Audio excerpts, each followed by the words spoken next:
할렐루야. 아멘. 예배는 축제라고 우리 신목사님 항상 말씀하시잖아요. 예배는 축제다. 아멘. 맞아, 정말. 신목사님 가장 큰 서포터야, 우리 성은이. 다시 우리 해볼까요? 예배는 축제다. 예배는 축제다. 아멘. 좋습니다. 오늘 부활절 예배, 예수 부활하셨도다. 아멘. 하셨습니다. 그리고 이렇게 귀엽게 바구니를 이렇게 바스켓을 만들어줬네요. 고마워요. 이거를 내가 빼라 그럴까, 어떻게 할까 그러다가, 그래도 어차피 우리 청년들이 바스켓 만들어가지고 오늘 나가서 전도할 건데요, 뭐. 제가 그 한번 리더 우리 성경 공부 때 얘기했나요? 아니면 예사선에서 얘기한 것 같아요. 이 부활절의 정신을 완전히 망각하고요. 이 직장인들 이제 선교를 하기 위해서 항상 우리 제가 있는 파고다 쪽이나 그 앞에 사랑교회가 바로 앞에 있을 때 같이 했는데 이제 그쪽에 좀 이사 가서 이제 올해는 어떻게 할 건지 놀이를 하다가 어떻게 직원들이랑 달걀 포장을 하자는 말이 나왔어요. 근데 중요한 거는 이 달걀을 포장해서 이게 나누는 이유가 뭐죠? 가장 큰 목적이 뭐예요? 간식 주려고? 사람들 간식 주려고? 아니면 뭐 하려고 주는 거예요? 네, 정답. 맞아요, 정답이에요. 고마워요. 계란, 달걀 엑스트라로 가져가세요. 우리 영수님 고마워요. 전도하려는 거죠. 원래 성경에서 달걀을 먹어라 이런 말은 없으나 자, 영어에서 보는 게 아까 무덤을 영어에서는 break란 말을 쓰거든요. 돌무덤을 깼다는 표현이 나온단 말이야. 무덤을 깼다고 깨고 나오는 거. 그러다 보니까는 계란에서가 안에 있는 거에서 껍질을 깨고 나와서 새로운 생명이 탄생하는, 무덤에 있을 때와 부활했을 때 몸이 다르잖아요. 그렇죠? 그런 것처럼 계란에서 이 계란의 형태로 달걀이 있는 것과 병아리가 돼서 나올 때 형태가 완전히 다르잖아. 그래서 가장 좋은 예가 될 것 같아서 이제 달걀을 쓰기로 했는데, 브레이크란 말이 포인트가 있는 거야. 깼다는, 무덤을 깨고 죽음의 권세를 깼다는 데 의미가 있어. 그래서 달걀을 쓰는 건데, 그게 그냥 삶은 계란 이렇게 간식으로 주는 게 아니란 말이에요. 그런데 어떤 다른 회사 쪽에서 거기 신우에 이제 아이디어를 내게 뭘 냈느냐, 매번 계란 하나 주고 뭐 전도지를 주는데 그러면은 좀 너무 부족한 거 같고 사람들이 목이 이렇게 말라 하니까 그냥 계란하고 야쿠르트를 넣어주자고. 전도지는 없어지고 전도라는 개념이 전혀 없는 거야. 계란을 2개 넣어주니까 아니면 그냥 목마르게 야쿠르트 주세요. 계란하고 야쿠르트만 주고 전도, 예수님에 대한 메시지는 전혀 없는 거예요. 그런 발상을 해가지고 와서 누가 나한테 물어봐서 내가 어떻게 버럭 화를 냈지. 그럼 화낼 만한 거 아니야? 그래서 내가 그랬어. 아니, 달걀을 주는 이유가 뭔데요? 전도하기 위한 건데 전도의 메시지 하나도 없고 무슨 야쿠르트를 줘. 목마르면 자기가 마시면 되지. 우리가 사람들 간식 줄고 지금 계란 만드는 거야? 아니잖아. 그러니까 여러분 뭐예요? 예배를 드리는데 어떤 행사에 너무 치중하다 보면, 크리스마스 우리 할 때도 예수님을 얻고 우리끼리 노는데 치중한 것처럼 부활절도 완전히 계란 장사 잘 되게 해주는 거에 포커스를 둔다니까. 그냥 진짜 회사에서 그럼 물어보는 사람들이 있어. 계란 안 줘요? 계란데이 아닌가요? 블랙데이, 짜장면데이 하는 식으로, 빼빼로데이 하는 식으로 계란데이 아닌가요? 와, 그렇게까지 비하가 돼 있어요. 그러니까 세상에 모르는 사람이 많단 말이에요. 그러니까 우리는 오늘 예배 끝나고 가서 뭐 하죠? 계란 나눠주는 게 아니라 전도하는 겁니다. 아멘? 전도는 뭐 아까 예수님이 우리 마지막 장에 본 것처럼 전하라고. 예수님이 살아계신 걸 전하라고. 아멘? 아멘. 자, 역대상 4장 10절 먼저 읽고 말씀 들어갈게요. 시작. 원컨대 주께서 내게 복을 주시려거든. 주보에 다시 피고. 다시 시작. 원컨대 주께서 내게 복을 주시려거든. 나의 지역을 넓히시고 주의 손으로 나를 도우사 나로 환난을 벗어나 근심이 없게 하옵소서 하였더니 하나님이 그가 구하는 것을 허락하셨더라. 아멘. 자, 오늘의 말씀은 조금 길게 잡았는데요, 굉장히 중요해요. 고린도전서 15장 12절에서 22절. 제가 한 절, 여러분이 한 절 이런 식으로 교독을 할게요. 제가 먼저 읽을게요. 12절, 여러분 13절 이런 식으로 시작. 그리스도께서 죽은 자 가운데서 다시 살아나셨다 전파되었거늘 너희 중에서 어떤 사람들은 어찌하여 죽은 자 가운데서 부활이 없다 하느냐?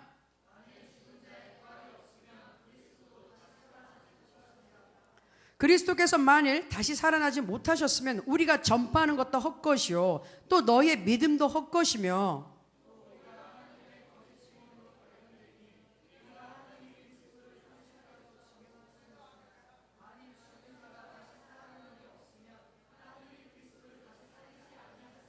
네, 되도록 페이스 맞춰서 같이. 만일 죽은 자가 다시 살아나는 일이 없으면 그리스도도 다시 살아나실 일이 없었을 터이요.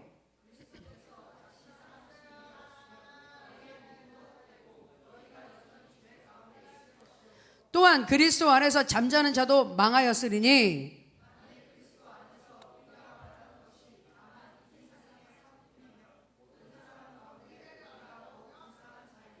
그러나 이제 그리스도께서 죽은 자 가운데서 다시 살아나사 잠자는 자들의 첫 열매가 되셨도다.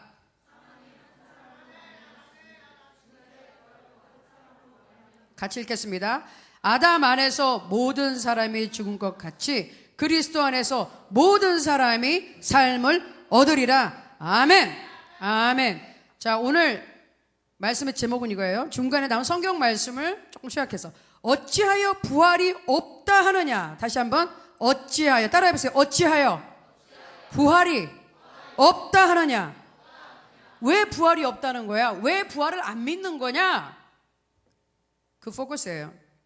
자, 그래서 저는 오늘 그 말씀을 가지고 여러분께 사실은 더 길게까지 가야 되는데 시간이 허락하지 않아서 제가 조금 사실 원래 하던 거 3분의 한 1 정도로 내용을 취약했는데요. 자, 일단은 제가 지난주에도 말씀드린 것 같아요. 기독교는 종교다 아니다. 무엇이라고요? 기독교는 종교다 아니다. 종교다. 지난주에 왔었어? 그래? 내가 종교 아니라고 얘기했는데 왜 종교라고 우기는 이유는 뭐야? 기독교는 종교가 아니라니까요. 그러나 여러분이 세상에 나가서 무슨 이력서를 쓴다든지 무슨 조사를 할 때는 종교, 무교, 뭐 기독교, 불교, 또 천주교, 뭐 기타 등등. 요새는 이슬람도 상당히 있어서 요새 그런 거 물어보는지 모르겠어요. 기타하고 이슬람 쓸 수도 있겠지, 회교라고. 세상에서는 그냥 종교라고 하지만 사실 우리는 내용은 종교가 아니다. 왜? 종교라는 건 뭐다? 인간이 노력을 해서 신 앞에 나가보는 게 종교예요. 자기의 노력으로 신을 만나보고자 한번 애를 쓰는 거고, 기독교는 우리가 우리 힘으로 나간다고 하나님 앞에 나가지는 게 아니야. 우리의 죄 문제가 해결되는 게 아니에요. 기독교는 다른 게 뭐다? 하나님 그분께서 인간의 몸을 입고 친히 우리에게 찾아오셨어. 아멘. 그리고 우리의 죄 문제를 아까 우리 영상도 봤지만 해결해 주셨어요. 아멘. 죄 문제를 해결해 주시고 직접 십자가에 못 박혀 죽으셔 부활하신 분이야. 그분은 우리에게 생명을 주셨어요. 아멘. 그래서 기독교는 생명이다. 따라서 기독교는 생명이다. 기독교는 부활이다. 사도행전 4장 12절에 여러분 잘 아는 말씀인데요. 굉장히 중요한 말씀이 있다. 다른 이로서는 구원을 받을 수 없나니 천하 사람 중에 구원을 받을 만한 다른 이름을 우리에게 주신 일이 없음이라 하였더라. 아멘. 아멘. 다른 이름 가지고 구원을 못 받아요. 어떤 이름 외에는 예수 그리스도. 기독교는 구원이에요. 바로 기독교는 부활, 기독교는 생명. 다른 어떤 종교에서 약속하지 못하는 것들을 보고 있어요. 자, 그래서 사도 바울이 고린도 교인에게 질문하는 거예요. 어찌하여 죽은 자 가운데서 부활이 없다느냐? 왜 부활 자체도 너희는 거부하느냐? 믿지 않는다는 거냐? 왜 그랬을까요? 누가 부활이 없다 그랬을까요? 이 고린도 지금 전서잖아요. 고린도에 사는 고린도 교회에 보낸 거예요. 편지를 성도들한테 보낸 거예요. 근데 성도들 안에 예배 드리러 오는 성도들 안에 부활을 믿지 않는 사람들이 있었어. 왜? 그리스, 그 고린도라는 도시는 그리스에 있잖아요. 10년 전에 11년 전에 수간사면 저하고 그리스를 갔었어. 그래서 고린도에 가봤어요. 진짜 이제는 뭐 돌무더기밖에 없어. 그리고 그 유명한 사도 그 바울과 실라가 갇혔던 감옥 있죠? 빌립보라는 동네에. 그래가지고 거기서 갑자기 12시에 찬양했더니 문이 뻥 열리고 뭐 그런 감옥에 찾아갔더니 버스 타고 갔는데 아저씨가 갑자기 쓰더니 내리래. 버스 타고 가다 길 한복판에 내렸더니 저기라고 그래. 가봤더니 그냥 길거리에 이제 그 감옥이 있더라고요. 근데 감옥이 진짜 돌을 뚫어가지고 돌을 뚫어 동굴에다 그냥 돌을 뚫어서 감옥을 만들었어. 그 안에 쥐가 다니든 뭐가 다니든 상관도 안 해. 그런 감옥인데 이 고린도 고린도는 그리스에 있고 그 당시에 그리스 이 문화에 확실하게 영향을 받고 있는 데잖아요, 당연히. 그런데 그리스의 문화는 뭐다? 인간의 부활을 믿지 않았어요. 그래서 예수 그리스도의 복음을 듣고 지금 이 이방인들이 하나님을 믿겠다고 고린도 교회에 오기는 왔는데 그럼에도 불구하고 부활을 인정을 못하는 사람들이 있는 거예요. 부활? 그런데 문제는 뭐예요? 예수님이 부활한 거를 못 믿으면 구원받을 수가 없어요. 그게 문제예요. 그게 문제야.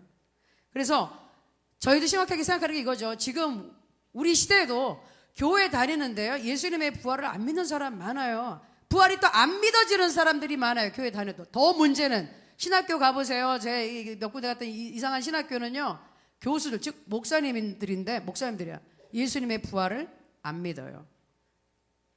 동정녀 마리아 탄생도 안 믿어요. 그리고 지금의 성령의 역사, 방언, 신뢰 뭐 이런 거 전혀 안 믿어요.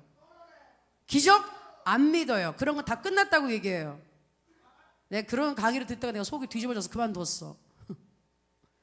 도저히 못 참겠어가지고. 목사님이란 타이틀을 두고 교수란 타이틀을 가지고 그렇게 가르친다니까. 그 마귀의 가르침이지. 부활을 안 믿으면 오늘 사도 바울이 얘기한 거예요. 문제가 심각해져요. 그리스도가 다시 살아나지 못했고 다시 살아나지 못하면 우리가 전파하는 게 헛되고 우리의 믿음이 헛된 거다. 우리 큰일 나는 거죠.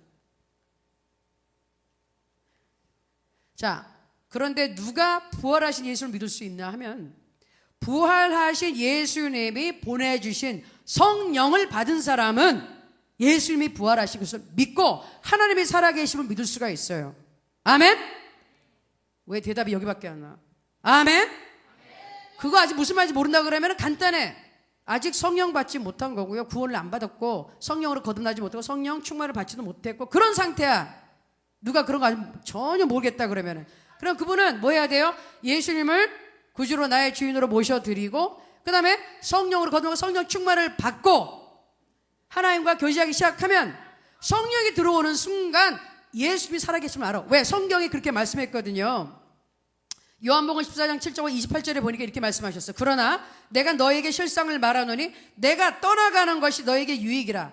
내가 떠나가지 아니하면 보혜사, 즉 영어로는 쉬워요. 헬퍼, 너희를 돕는 분, 도와주시는 분, 헬퍼야. 너희에게로 오시지 아니할 것이요. 가면, 예수님이 가면 내가 그를 너희에게 보내리니. 누가 성령님을 보내시는 거라고요? 누가 보내는 거라고? 누가 보낸다고 주여 있잖아. 내가 너희에게. 누가 얘기하는 거야? 요한복음 14장에서 예수님이 말씀하시는 거지. 뭘 이렇게 주저주저. 성경책 안 읽었어요? 성경책 예수님이 말씀하시죠. 요한복음의 14장과 16장은 성령에 대해서 말씀하시고 15장 그 중간에는 포도나무에 가지고 말씀하시잖아요. 14장과 16장은 성령에 대해서 집중적으로 가르치신단 말이야. 그때 그 예수님이 말씀하셨어. 내가 가면 성령을 너에게 보내리니. 그러니까 성령을 받은 사람은 부활하신 예수님이, 부활 승천하신 예수님이 올라가셔서 하늘에 가셔서 성령을 나한테 보내주신 거야. 그럼 성령님이 왔다는 것은 부활하신 예수님으로부터 온 영이 내 안에 들어오는 순간 나는 알아. 예수님이 살아 계시다는 것을. 아멘? 예수님 살아나는 것을 그때 확실하게 알게 돼요. 성령님이 내 안에서 진리의 영이신 성령님이 내 안에 증거해 주신다 그랬어. 예수님이 주시라는 걸, 예수님이 참 하나님이시라는 걸, 예수를 믿으면 구원을 받는다는 것을, 하나님 말씀이 진리라는 것을. 아멘. 성령이 임하면 능력이 임하는데 가장 큰 의미는 능력은 뭐냐면은 하나님이 믿어지는 능력이에요. 아멘. 아멘. 저는 아직 안 그런데 그럼 성령 충만을 받으면 되는 거예요. 안 믿어지는 사람은 전 분명히 예수님을 구주를 믿고 있는데 잘 모르겠어요. 성령 충만을 받으시면 돼요. 성령을 받으라. 너희가 믿을 때 성령을 받았느냐? 이제는 예수님이 승천하신 이유는 성령 시대예요. 그래서 제가 말씀드린 것처럼 야베스의 기도 한 2번 끝난 다음에는 성령에 대해서 이렇게 계속 말씀을 공부할 거예요. 28절에 이렇게 말씀하셨어요. 내가, 예수님이 아버지에게서 나와 세상에 왔고 다시 세상을 떠나서 아버지께로 가노라. 하나님께서 예수님 보내시고 예수님 오셨다가요 다시 다시 가신대. 그래서 부활하신 거예요. 불교에서는요 윤회설이라는 인카네이션이라는 게 있어요. 이 윤회설, 윤회 돌고 돈다. 영어로 보면 incarnation 하면은 카르네라는 게 이 육체거든요. 또는 고기 덩어리 얘기해서 incarnation 한다는 것은 이 육신화 된다는 거예요. 그러니까 육체로 뭐가 자꾸 다시 태어난다는 건데, 불교는 간단하게 얘기하면 이거요. 거기 보니까 이렇게 써 있어요. 인간은 해탈하기 이전까지는, 이 해탈이 완전히 이제 우리 같이 이제 천국 가는 그런 경지인데, 그 전까지 생사를 끊임없이 반복하는데, 이때 취하는 몸과 태어나는 세계는 자신의 행위에 따라 결정된다는 인도 특유의 관념에서 생겨나, 특히 불교에서 발전된 이걸 말한다. 인도 사람들의 사상이 이렇게 발전된 불교라는 것을 이제 이게 그쪽으로 많이 발전됐어요. 그래서 결과적으로 뭐냐면, 인간은 내가 이 세상에서 산게 행동이 잘했는지 못했는지 그 업에 따라서 다음에 또 태어나는데, 그때는 사람으로 태어날 수도 있고, 짐승으로 태어날 수도 있고, 식물로 태어날 수도 있고, 벌레로 태어날 수도 있다. 이게 윤회설이에요. 윤회설. 그래서 이렇게 되는 거야. 여러분 잘못하다가 모기를 딱 잡았어. 윤회설에 뭐 이게 생전에 내 친척인지 엄마인지 아빠인지 몰라. 어머, 알고 봤더니 어머, 우리 할아버지 죽였어. 말이 안 되잖아요. 성경은 이걸 부활이라고 얘기 안 해요. 이거 부활 아니야. 자, 저는 오늘 생각해봤어. 부활절에 사람들에게 달걀을 주는 이유가, 윤회설에 입각하면 뭐지? 사람들한테 주지, 우리 개한테 달걀 안 주죠. 사람들한테 준단 말이야. 그런데 내가 윤회설 입각해서 준다면 이게 무슨 뜻이 될 수 있어? 여기 만약에 여기 있다. 여기 청년 개로 태어나지 않은 거 축하해요. 사람으로 태어나셨네요. 좋아하지 좀. 동준. 그대는 뭐 풀 같은 걸로 안 태어나서 다행이에요. 잡초로 안 태어나서 누가 밟았으면 어쩔 뻔했어요. 축하해요. 그러려고 계란 주는 거 아니란 말이야. 윤회설은 그런 컨셉이에요. 여기서 막 일곤이가 여기서 참 성실하게 정말 잘 살았다. 그러면 maybe 다음 세대에 잘하면 어떤 대통령 아들이나 무슨 왕자로 태어날 수도 있으나, 여기서 행동을 거지같이 하고 살아가고 그냥 못된 짓을 했다 그러면 동네 개로 태어나가지고 누구한테 실컷 두들겨 맞을 수도 있다 이거야. 그게 간단하게 윤회설이에요. 그런 식으로 인간은 돌고 생사를 반복하다가 어느 순간에 해탈, 천국에 갈 수도 있을 수도 있다. 성경은 이게 부활이 아니에요. 부활은 뭐라 그러죠? 굉장히 중요합니다. 고린도전서 15장 39절, 성경은 윤회선이 아니라고 얘기하는 게, 육체는 다 같은 육체가 아니니, 하나는 사람의 육체요, 하나는 짐승의 육체요, 하나는 새의 육체요, 하나는 물고기의 육체라. 하나님의 천지 만물을 창조하실 때 그 모양대로 형상대로 다 그 종류대로 만드셨잖아요. 그렇죠? 사람이 개가 되는 거 아니고 원숭이가 사람 되는 거 아니야. 그래서 진화론도 안 되는 거예요. 윤회론도 안 되고, 윤회설 안 되고, 진화론 안 돼. 종류대로 만들어내면 어떻게 원숭이가 어떻게 하다 보면 아메바가 어떻게 해서 인간이 되냐고, 진화해서. 안 돼요. 성경에 하나님은 그렇게 안 만드셨어요. 아멘. 그런데 이런 진리가 깨달아지는 것은 성령님이 내 안에 들어와 계셔야, 진리의 영이 내 마음을 열어주셔야 깨닫게 된단 말이에요. 아멘. 자, 중요한 거, 부활. 오늘의 핵심이 이거거든요. 어찌하여 부활이 없다고 하느냐. 성경이 이렇게 많이 써 있는데, 자, 고린도전서 15장의 42절, 44절, 51절, 52절을 제가 읽어드릴게요. 잘 들어보세요. 죽은 자의 부활도 그와 같으니 썩을 것으로 심고 썩지 아니할 것으로 다시 살아나며, 다시 살아나는 몸은 썩지 않는다. 따라해주세요. 썩지 않는다. 썩지 않는다. 지금 육신의 몸은 썩죠. 썩어요. 부패해요. 부패해. 이제 여기 지금 간호사도 계시고 그래가지고 우리 해부학 한다고 그러는데, 몰라. 해부학은 좀 다르긴 해. 이게 방부제다 써가지고. 시체 썩는 냄새를 맡아본 사람이 있는지 모르겠어. 정말 역겨워요. 나 시체를 바로 코앞에 이렇게 있어가지고, 뭐 예배 드린 거 괜찮으나 좀 이렇게 며칠 이렇게 상황이 지나가거나 그러면 이제 냄새나기 시작한단 말이죠. 생명이 떠나간 순간부터. 그때는 물체밖에 안 되는 거야, 육신은. 그 다음부터 어떻게 된다? 서서히 썩어져 가는 거죠. 분해가 되는, 디커포먼스라 그러잖아. 땅에 들어가서 놔두면은 나중에 다 분해되어 있죠. 육체는 그런 거예요.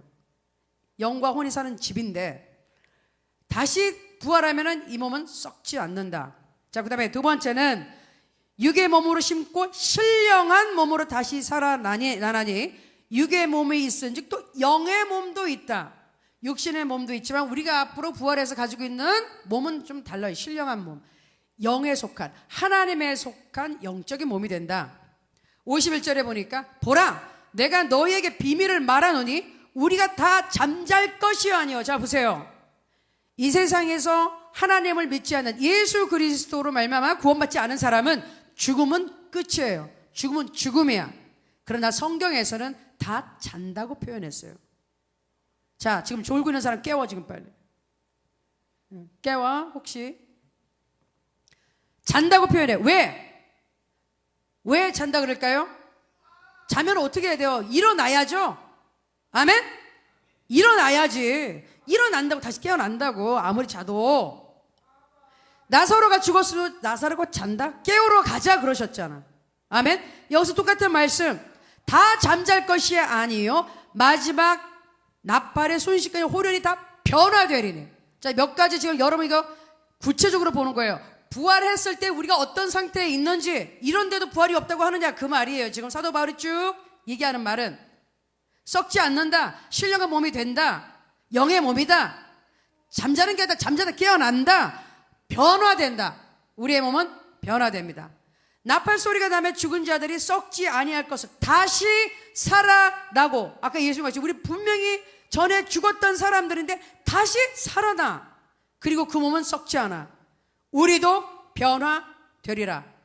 근데 구체적으로 어떤 모습일까요? 우리가 흙에 속한 자의 형상을 입은 것 같이 처음에 이 육신은 아담 이후에 자, 그 부모가 자식을 낳고 쭉 해서 나온 이 몸으로 해서 육의 형상을 입었어요.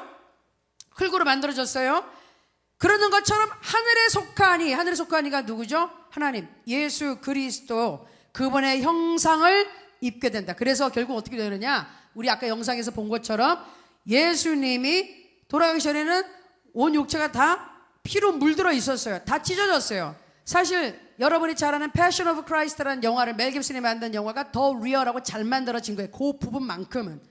제가 공부할 때 실제로 그 당시에 저렇게 십자가형을 달기 전에 저렇게 막 때릴 때 거기에 대해서 그 당시에 살았던 요세푸스라는 아주 유명한 학자가 쓴 문헌을 계속 많이 봤는데 얼마나 잔혹한지 말할 수가 없어요. 왜? 그 때릴 때 끝에 쇠가 달렸죠. 그 살에 박히죠. 뺄 때마다 살을 다 뜯어내는 거예요. 뜯어내는 거야. 이게 그냥 채찍이 아니라 살점을 일부러 뜯어내서 무슨 효과를 보려고? 출혈하게 하는, 피를 많이 흘리게 해서 죽이는 효과를 봐요. 그래서 근데 거기 보면은 그 문헌에 뭐라고 써 있냐면은 정말 많은 사람들이 그걸 맞으면 맺다가 실신해가지고 과다 출혈로 죽는다는 거야. 왜? 어느 정도로 맞냐면은 어떤 사람은 흰 뼈가 드러난다. 뼈가 드러나. 이 가죽이 다 없어질 정도로 살갗이 다 찢어져 버리는 거예요. 과다 출혈 죽는다는 거예요. 뼈가 보인대요. 뼈가 보인대. 그렇게 악랄하게 인간이 잔혹하기는. 그런 모습. 그리고 예수님이 여기 어마어마하게 큰 못으로 구멍 다 났죠. 그리고 창으로 옆으로 이쪽에서 들어온 거예요. 왜? 심장을 관통시키기 위하여. 이쪽 사이드에서 이렇게 들어와서 이렇게 대각선으로 가서 심장을 터뜨리기 위해서. 그래서 물과 피가 쏟아졌잖아요. 물이 차오른 거는 너무 이렇게 오래 해서 심장의 폐에 물이 차오르기 시작했던 거 동시에. 극심하게 고통을 받게 하는 것이 십자가 틀이에요. 십자가. 그래서 나중에 내버려두면 어떻게 한다? 시체를 안 치우면 새가 와서 눈을 쪼아먹게 하는 게 십자가형. 그리고 말라 비틀어져서 죽게 내버려두는 건데, 그래서 아리마대 요셉이 그런 일 벌어지기 전에 빨리 가서 운명하시자마자 빨리 시체를 가지고 내려온 거예요. 새들이 와서 눈 쪼아먹기 전에. 그렇게 지독한 게 십자가 틀인데, 형틀인데, 그 다 찢어졌던 몸이 깨끗하게 변화됐단 말이에요. 완벽한 몸으로. 그게 영화롭게 되는 몸이에요. 부활하면 그렇게 됩니다. 그래서 일단은 보니까 누가복음 24장에 보니까 이런 말씀이 있죠. 나는 살과 뼈를 가졌다. 영이라는 것은 살과 뼈가 없어요. 스피릿은 살과 뼈가 없어. 그러나 예수님은 살과 뼈가 있다. 만져봐라. 음식도 드셨어. 그렇죠? 음식 드셨어. 나중에 또 요한복음에도 나오잖아요. 생선 또 드셨어요. 그럼 우리도 앞으로 살과 뼈가 있을 것이고 음식도 먹을 것이고, 여러분 좋아하는 삼겹살은 없을 수도 있어. 천국엔. 거긴 생명 뭐 나무 과실 뭐 이런 거 있다는데 더 좋은 거 많겠죠. 뭐 삼겹살이 문제야? 시간과 공간의 제한을 받지 않는다. 아까처럼 그냥 문통과에서 나타나시고 엠마오로 가는 그 도상에서 제자 2명 얘기하다 갑자기 쑥 사라지시고 시간과 공간의 제한이 없어요. 영체라는 거예요. 영체. 중요한 거 늙거나 병들거나 죽지 않는다. 그래서 천국에는 더 이상 질병도 없고 죽음도 없고 고통도 없고 눈물이 없는 곳이다. 가장 확실하게 하나 예로 보여주신 게 어디였죠? 변화산에서 변형된 모습이었어요. 영광의 몸. 자, 마태복음 17장 2절에 말이 있어요. 저희 앞에서 변형되사 그의 얼굴이 해같이 빛나며 옷이 빛과 같이 희어졌더라. 아멘. 우리 오늘 이제 드레스 코드를 이 흰색으로 했어요. 부활의 상징. 부활의 상징. 흰옷, 깨끗함, 죄가 다 씻어졌다는 거, 하나님의 영광, 여러 가지 뜻이 있는데 세상에서 희어질 수 있는 아무리 표백을 해도 아무리 최고의 하얀색을 뽑는다 할지라도 하나님의 영광에 비춰지는 그 하얀색과 그 흰색과는, 그 깨끗한 색과는 비교할 수 없다. 아멘? 아멘. 크게 하세요. 아멘? 자, 여러분, 그래서 부활이란 거를 막연하게 생각하시면 안 돼. 예수님의 그 몸으로 우리도 그렇게 부활하는 거, 업그레이드 한참 돼가지고 그 엄청나게 무거운 돌을, 이 돌문을 누가 굴렸다? 천사가 쓱 굴려가 버렸어요. 시공간의 제약을 받지 않은 천사. 완전 슈퍼내추럴한 파워가 있는 거죠. 스트렝스가. 우리도 그렇게 된다는 거예요. 그렇게 살 거예요. 중요한 것은 믿는 자만 부활하는 것이 아니라 불신자도 부활한다. 따라하세요. 불신자도 부활한다. 따라하세요. 모든 인간은 부활한다. 그게 문제예요. 요한복음 5장 29절에 보니까 선한 일을 행한 자는 생명의 부활로, 악한 일을 행한 자는 심판의 부활로 나오리라. 선한 일, 착한 일, 구제하고 헌금 잘하고 예배 잘나고 그걸까요? 아니에요. 하나님은 그걸 보고 선하다, 뭐 악하다 안 해요. 하나의 기준은 뭐냐? 선한 일을 했다는 것은 예수 그리스도를 구주로 믿고 회개하고 하나님을 영접하고 죄 용서받고 구원받은 자. 아멘. 그게 선한 일을 한 사람이에요. 예수님을 믿고 자기의 죄가 용서받은 사람은 어떻게? 생명으로 부활을 하게 되고, 악한 일을 행한 자는, 자, 죄를 다 지었는데 가장 악한 일이 뭔지 아세요? 하나님을 거부한 죄예요. 아무리 악한 죄를 지었어도 용서해 주시는 하나님의 사랑을 거부하는 것이 가장 악한 죄예요. 그게 악한 일이에요. 그 하나님을 거부한 사람, 예수님이 십자가에서 그렇게 대신 목숨을 주고 죄를 용서해 줬는데도 불구하고 그 하나님을 거부하는 그 대제사장들 같이, 돈 받고 막 엉터리 말 뿌리는 사람들 같이, 유다 같이 예수님 배반하고도 돌이키지 않고 스스로 자살하는 사람은 같이, 죄의 용서를 받지 못한 사람, 하나님 품에 오기를 거부한 사람은 악한 일을 하는 사람이에요. 그 사람은 어떻게 나온다? 심판의 부활을 맞이하게 돼요. 부활해요. 다시 살아나. 예수 안 믿은 사람들, 죄값을 치르기 위한 심판을 받고요. 그 사람들 뭐 하는지 아세요? 지금 죽은 사람들 다 상태가 있고요. 정말 마지막에 다 이제 천지가 다 진동하고 이 세상 끝나고 새하늘과 새 땅 나오기 그 전에 심판을 하는데, 하나님이 최종으로 생명의 부활, 예수 믿고 구원받은 사람들은 하나님 앞에 상 받기 위해서 시상대에 쓰는 거예요. 어저께 잠깐 보니까 손효재 선수가 또 금메달 못 땄더라고요. 시상대에 쓰는 거야. 상 받기 위해서. 그것은 예수 그리스도를 믿고 구원받은 사람. 이 땅에서 우리가 지금 믿음의 생활을 하는 것은 뭐죠? 우리가 하는 모든 것들은 상급으로 올라가요. 그 상을 받을 거예요. 그 목표를 잘 알고 사셔야 돼. 대충 살아서 구원받으면 천만의 말씀. 여기서 여러분이 한 생활에 그에 따라 평가표가 올라가서 나오고요. 그 성적표대로 우리는 거기에 상을 받아요. 중요해요. 왜냐하면 영원토 그렇게 살 거니까. 심판의 부활 받은 사람, 믿지 않은 사람은 어떻게 된다? 이 사람들은 사형 선고를 받기 위해 심판대에 서는 거예요. 법정 앞에 사형 언도를 받기 위해서. 어떤 사형?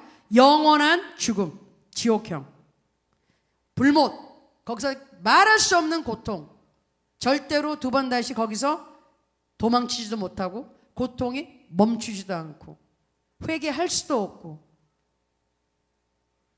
영원토록 그 상태로 있어야 되는 것. 죄를 짓고 벌을 받는 것. 계시록에도 분명히 나와 있어요.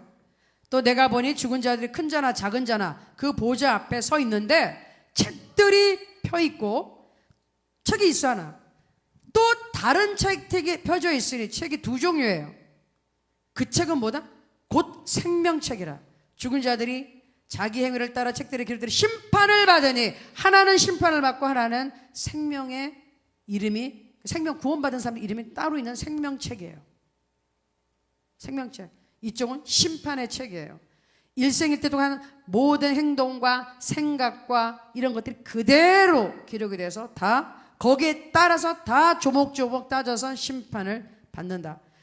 또 중요한 거, 바다가 그 가운데서 죽은 자들을 내주고, 지금 우리가 뭐 세월호 난리 났잖아요. 죽음으로 돌아온 사람들 많아요. 못 찾는 사람도 많아요. 그러나 마지막 날에는 못 찾는 사람들도, 실종돼서 못 찾는 사람들도 그때 볼 수 있어요. 그때 부활해요. 바다가 그 가운데서 죽은 자들은 내주고, 또 사망과 음부도 그 가운데서 죽은 자들은 내주매 다시 심판대에서는 가는 거예요. 각 사람이 자기의 행위대로 심판을 받고 사망과 음부도 불못에 던져지니 이것은 둘째 사망 곧 불못이라. 누구든지 생명책에 기록되지 못한 자는 불못에 던져지더라. 어찌하여 부활이 없다 하는가? 왜 부활이 없다 그래요? 그 이유는 사람들이 헛것을 믿고 있어서 그렇고요. 좀 속고 살아서 그래요. 그리고 자기 자신의 죄를 인정하기 싫어서 그래요. 부활을 인정하게 되면 예수님이 살아계시다 그러면 예수님이 하신 말씀 다 봐야 되는 거 아니야. 예수님 뭐라 그러셨어? 회개하라 그랬고 하나님 믿으라 그랬는데 그거 싫은 거예요. 지금 생활이 너무 좋아서 내가 지금 잘 나가고 있는데 이거 왜? 내가 즐기고 있는 거 왜? 내가 왜 하나님 말을 들어야 돼? 난 내 맘대로 살 거야. 이게 너무 좋아. 어떤 사람은 또 생활에 너무 찌들려서 하나님을 원망하고 저주해서 부활을 인정 못하는 사람도 있어. 하나님이 살아계시면 이럴 수가 있을까? 나는 하나님을 저주한다. 원망한다. 그러나 중요한 것은 그 사람들이 믿거나 말거나 진리는 뭐예요? 예수님은 부활하셨다. 아멘. 성경이 그렇게 말씀하고 계시고 저 같은 경우는 내 안에 있는 성령이 증거하고 계셔. 제가 그랬잖아요. 성령 딱 받고 나니까 첫 번째 드는 생각이 나는 지금 죽어도 천국 간다. 난 부활한다. 예수님 믿고 성령 받은 그 순간 드는 첫 번째 생각이 구원의 확신이고 부활에 대한 확신이야. 성령께서 가르쳐 주시는 거예요. 성경을 많이 읽어서가 아니에요. 아무것도 몰라도 성령이 들어오시니까 하나님이 들어오셨구나. 난 천국 가겠다.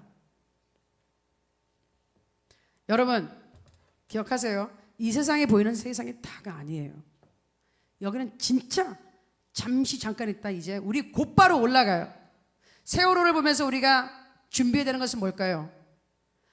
생각지도 않은 순간에 우리의 종말이 올 수 있다. 사람들은 세상의 종말을 많이 얘기해요. 영화도 많이 만들어내요. 공포에 막 시달려서 이런 거. 아니 그러나 또 하나의 종말이 있는데 인간 한 사람은 각각 개인의 종말이 있는 거예요. 세상의 종말도 있지만 개인의 종말이 있어. 항상 개인의 종말에 준비되어 있는 사람은 세상의 종말이 두렵지 않죠. 아멘. 지금 내 심장이 멎어도 나는 천국 갈 확신이 있어요. 아멘. 아멘. 없나요? 없나요? 큰일 났네요. 난 심장 멎으면 난 눈 뜨면 어디? 천국. 제가 진단지말 하잖아요. 하나님이 나한테 야 박진영 너 내가 천국에 들어오게 해야 될 이유가 뭐야? 그러면 내가 뭐라 그래? 저는 나의 죄를 위하여 십자가에 달리신 예수님을 제가 구주로 나의 삶의 주인으로 제가 믿었습니다. 제가 모셨습니다. 예수님 때문에 제가 하나님의 자녀가 됐습니다. 그래서 천국에 들어올 수가 있습니다. 이렇게 당당하게 말할 수 있어요. 아멘. 여러분께 말할 수 있죠? 아멘. 아멘. 안 한 사람 지금 따라하세요. 눈 감읍시다. 제가 질문을 할게요. 여러분의 심장이 지금 멎었어요. 눈을 떴어요. 떠보니 천국 문 앞이에요. 어떤 사람은 천국에 대한 확신도 없지만 천국 문 앞이라고 생각을 해봐요. 하나님이 물어보세요. 누구야? 이름 부르면서 내가 너를 천국에 들어오게 해야 할 이유가 무엇이냐? 여러분 정답을 말하셔야 됩니다.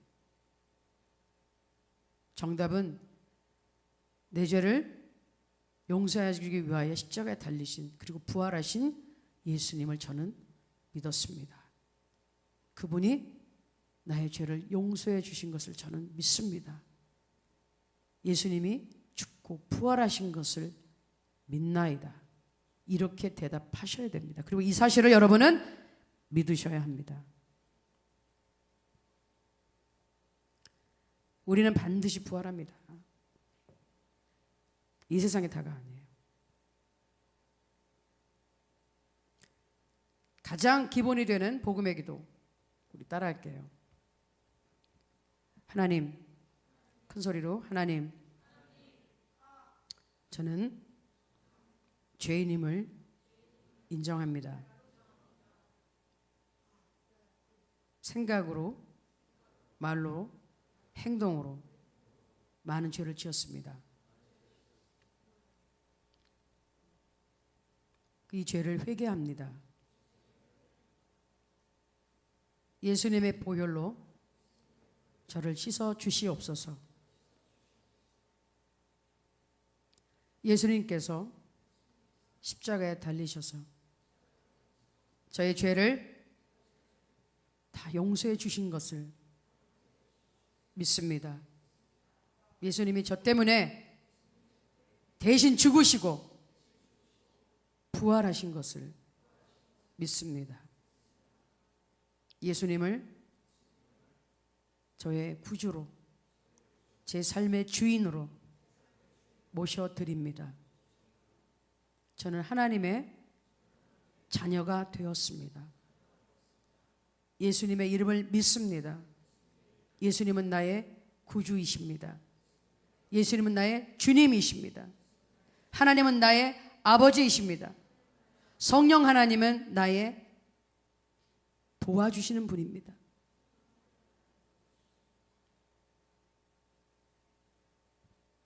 아버지 하나님 감사합니다. 저를 생명의 부활로 나오게 하시니 감사합니다. 성령께서 늘 도와주시고 지켜주시고 인도하여 주시옵소서. 예수님의 이름으로 기도합나이다.